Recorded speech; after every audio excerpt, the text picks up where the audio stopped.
Hi, and welcome back to Wisconsin Family. We are sitting here really just kind of chilling. We're in Madison Tap in the Robinia Courtyard restaurant group with the owner, Mr. John Reske. Thank you for having us. Thank you for being here. Sitting in this booth, I really feel like I'm like kind of high class, kind of, I don't know, maybe in a movie or like the TV show. Oh, we're in a TV show. We are in a TV show. Yeah. That's kind of cool. Yeah, I'm not sure this shot gives it complete justice, but yeah, the lounge is nice to hang out in. Yeah, it's very silvery and very, it's just comfortable and very nice. So thanks again for providing this gorgeous set for us. Thank you. Well, I got my notes as far as what we're going to talk to John about. So yeah, I'll just totally get rid of that. That means a whole lot of nothing, because what we're talking about, 2018, what's happening here? Tell us about the changes, the newness, the oldness, the goodness, all of it. Well, you know, we're just rolling off opening up Jardin, right? It's been open for a couple of months now. We had a stellar holiday season with the holiday bookings as well as the New Year's party. We had 6 DJs from Ibiza in here, I know. which was amazing. The party was out of control. But like Madison has ever seen.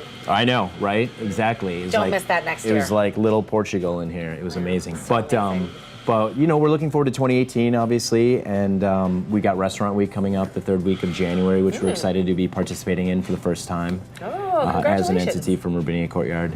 So that'll be fun, and then you know, again, we're looking forward to hosting our curling league out in the Courtyard as well. When does that start? Yeah, that's going to be starting the 2nd week of January, actually. So coming up soon. So we're still right signing up. Yeah, we're still signing up teams, teams of 4 to 6. So it's exciting. It'll be.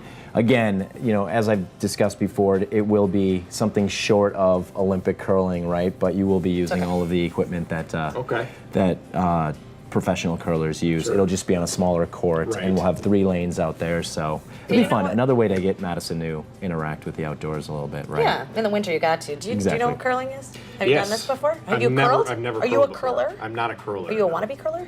Not really. Not really? But, I mean, way to sell it, Justin. But, you know, to be honest, I really respect people who do curl because it's really, I mean, it's a lot harder than it looks, I think, because you're really, I mean, that takes a lot of strength to strut. I don't really know and how, finesse, is it like shuffleboard? Is that what you said? Or I don't really know what it is. It's on that level. You know, we're learning just as much as the next person here, too, as far as all the intricacies that are involved in curling. But so we'll find out, and we'll have more for you probably the next show. Because I want to try it. Yeah, it's going to be fun. Can you just try it once, or do you have to like? Oh, of course. No, we'll have open play one night too. So we're still sorting out open curling play. Yeah. I think we need to go. I mean, just to represent. I think we should. Okay. I think we should. Exactly. Good. I have a question, and it's a general question about Jardin. What can people find here as far as snacks? Is it small plates, big plates, all of the above, desserts, coffees? Like, I had lucky enough to be able to try some of the offerings at a party that was recently hosted here by someone really lovely. But I don't really know what dinner's like. I haven't had that wonderful experience. Yeah, well, dinner's obviously, you know, we've got a couple of items from all over the map, actually, both geographically and culinarily speaking, if that's a word. But you know, there's some lamb, some duck on there. We've got a chicken dish. We've got a Vietnamese chili shrimp dish as well. You know, so there's some smatterings of global cuisine all over. Obviously, using local, seasonally adjusted ingredients as well. So. I would not define the menu in any specific category other than, you know, Chef Brandon Reed is extremely creative, and he's putting his twist on all of these traditionally global cuisines or items. And yeah, so he's doing some very cool things. Great feedback on everything. So, and then it's small and large plates as well. But the entrees are really driving the menu, and then there's a couple of salads and some smaller items too, like the shrimp. But so really, it's amazing. Some people sit down and order a smaller plate, and some people order 2 entrees. You know. And is it a later night dinner fare expectation, or can you kind of come and just walk in and say, hey, you start at 5, serve till 10? Exactly. On the weekends for sure. Serve till 9 during the week, but. No, it's all over the map, and yeah, I would not say it's a later fare right now. Although we are considering expanding our hours actually, because we are getting some of those late night pushes. It just feels like that kind of scene. It could be people who are like those folks that, you know, maybe don't have kids at home that can like go out to dinner at 8 or 9 or 10 p.m. and have that kind of fancy cuisine. So that might be fun. Justin, have you had a chance to try the food here? I know you like Black Locust. I love Black Locust. I've not been to Jardin yet, but I was kind of curious to know.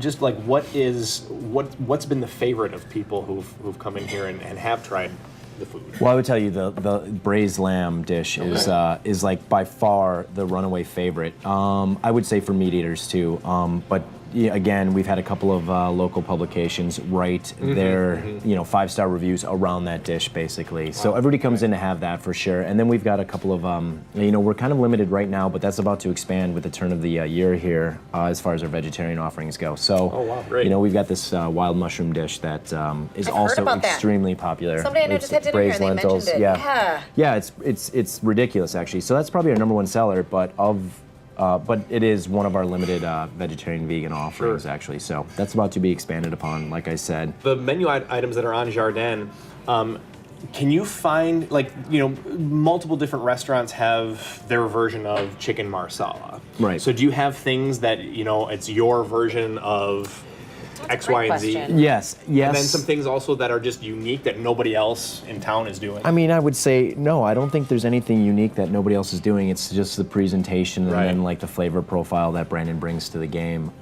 So I would say, and I would honestly say that, as I not being the foodie that I am, or that the average restaurateur is, I would say that I don't know enough about what the classics are for there to be twists on it, But I know that Brandon's pulling from, again, with these global creations that he has, they are all based on relatively traditional dishes, right? Yeah. So yes, I would say the short answer is yes.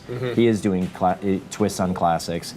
Yeah. But they're from all over the world again, right? Southeast Asia, Spain, Italy, France, so.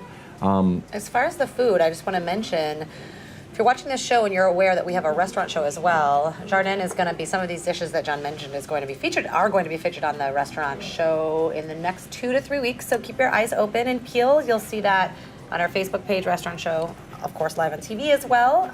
Probably see John on the restaurant show, but we're going to get to meet Brandon for the second time, but in his own element, actually cooking for television. So that's going to be really nice.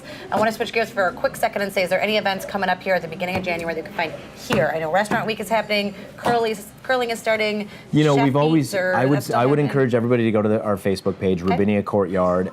We've got a great calendar of events on there, and it's always popping up. We might book something a week prior to the date, and then we've got our fixtures on Thursdays, Thursdays are kind of like our locked-in days where we have Intellectual Ratchet, who just won Best Hip Hop Promoter of the Year in the Madison Hip Hop Awards last week, which is great.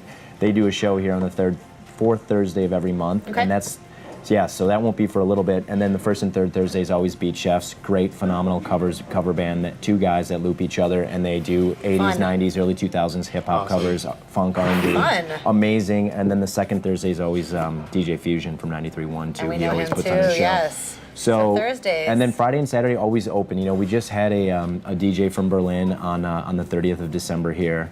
And that brought a phenomenal show with him as well, as he was doing Smart Bar down in Chicago and then doing New Year's in Detroit. So we stopped in Madison and we had a connection with this guy. So, but things like that are always popping up. So I encourage people to check the Facebook calendar. That's the best and truest way to figure out what's going on here. But there's always something going on. There is always something going on. It's always something great, something fun, something delicious. Robinia Courtyard, Jardin, Black Locust Cafe, and Madison Tap. Come check them out.